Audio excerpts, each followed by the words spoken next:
of TEC News. I'm head reporter Fernando Morales, and here with me is my partner Pedro Mauricio. It's a pleasure to be here, Pancho.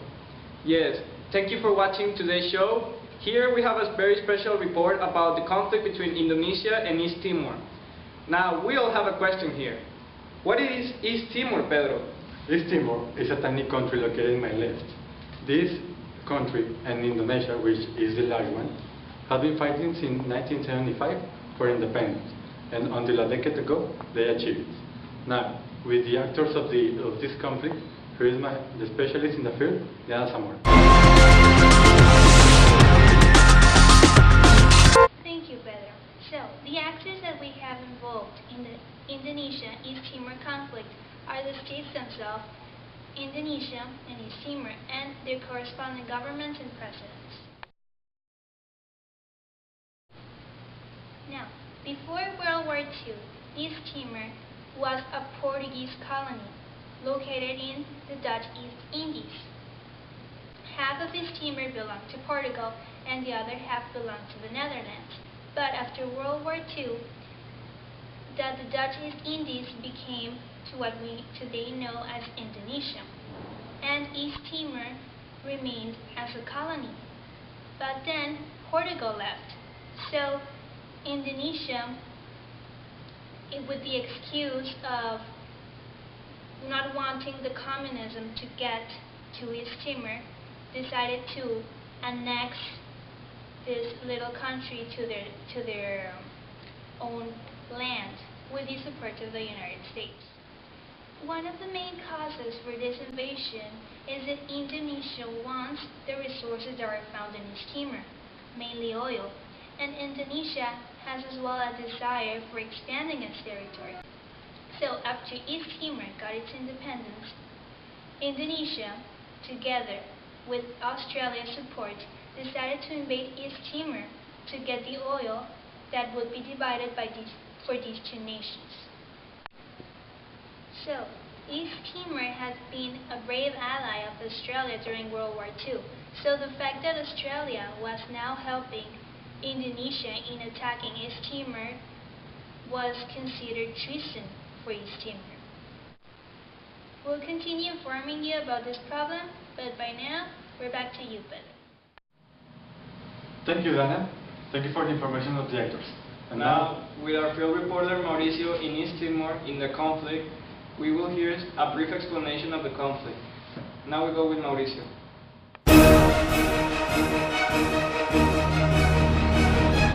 Thank you, Fernando. And now I'm here in the Indonesia versus East Timor action here in Indonesian country. Well, as I can see, there are a lot of violent actions here. They are informing me that more than 200,000 people has been killed in this war, and I don't understand why, because East Timor tried to get the independence in a peaceful way since 1975, and then in 1999 asked the UN if they could get the independence, and well, after 3 years they give it to them in 2002. But now Indonesia doesn't want to let them free since after 10 years, because they like the resources and the economy that East Timor has. And well, East Timor wants to get free of Indonesia because of the nationality. They want to be a nation, a free nation, out of another government they don't like. What can I tell you? But well, oh my God, this place is not sure. So, Pedro, I'm calling you. Pedro? Yeah? I'm going to connect you back because it is too dangerous. So, I'll see you later on. Thank you, Mauricio. And now, Fernando Morales is in the other side of the room with the information of the interest of each one of the actors. We hear you first.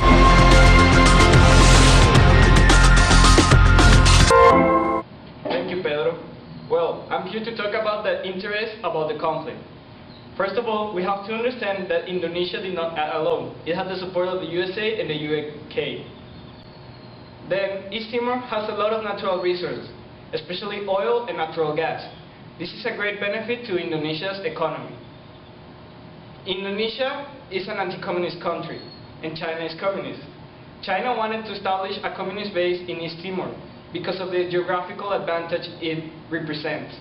Indonesia acted on behalf that it did not want a communist country so near it, although China is very close to Indonesia. For this, Indonesia got a lot of USA support. But well, the primary interest of Indonesia is economical. With the oil reserves and natural gas reserves in East Timor, Indonesia's economy will suffer without them. That's why Indonesia is so stubborn on keeping Timor, whole Timor. Well, another thing is Australia helped Timor in this conflict. They sent troops because they say Indonesian troops were abusing of the people in East Timor's natural rights. But the problem is that everyone thinks Australia is a hero, but that's not true. Australia acts on pure economical interests.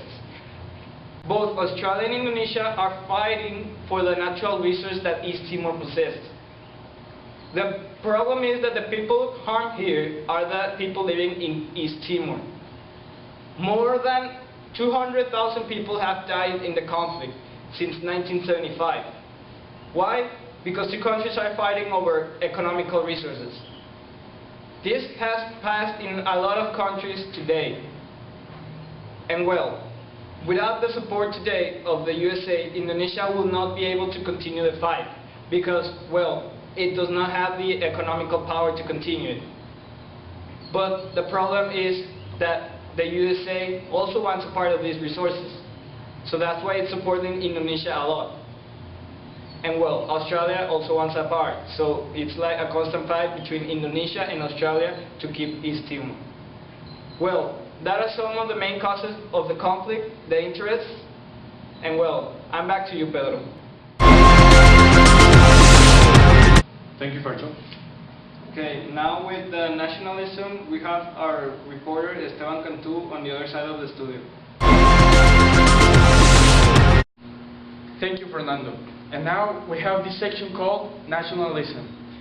The conflict that existed between the Maubiri people, which is the people living in the Timor Island, originated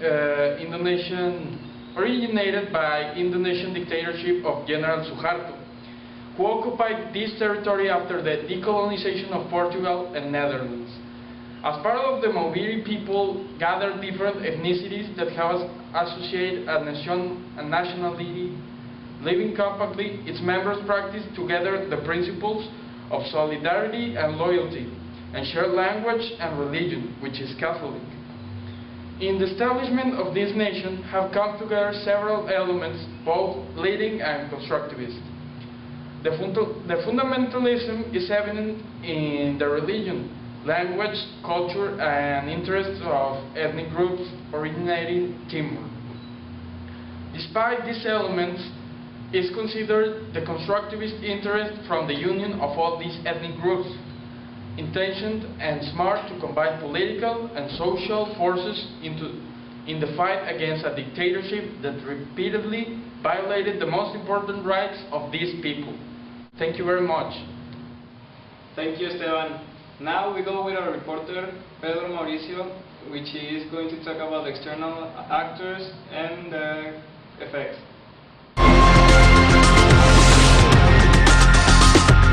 And now I'm going to talk about the external actors. Who do you think is the one affecting the war between Indonesia and East Timor? The one that has affected many other wars since the ancient times. That's right, Afghanistan. Of course not, USA. USA, UK and Australia are the main external actors, including UN, which give the independence to East Timor. In fact, Australia was part of the group in World War II with East Timor, and now is helping Indonesia with all the invasions. UK give military and campaigns and training in Indonesia to help them invade East Timor. But leaving aside Australia and UK, where it most impacted is USA. USA, well, President Washington gave green light in 1999 for Indonesia to invade East Timor. And now, in 2009, they give a special treat to 300 East Timorenses in daily New Timor. And in Indonesia, they made a camp with 15 USA soldiers. Now, what happens is USA will let his weapons to Indonesia. None of this will happen, and the decade of floating barrier, which is nowadays, will be started. Now, the effects. Short-term effects will be all the independence of East Timor, because in 1999 they asked for the independence of East Timor, which was given 3 years later by the UN. And maybe long last term has been the 10-year war, bloody guerrilla that has been Indonesia to East Timor because of its new independence, which nowadays is in peace, but maybe it can become more violent in the next years. Now we're going to you first. Thank you, Pedro, for the information. And thank you all of you for watching us. This is the end of the transmission of TEC News, and we will keep you the information of the day. Thank you for watching.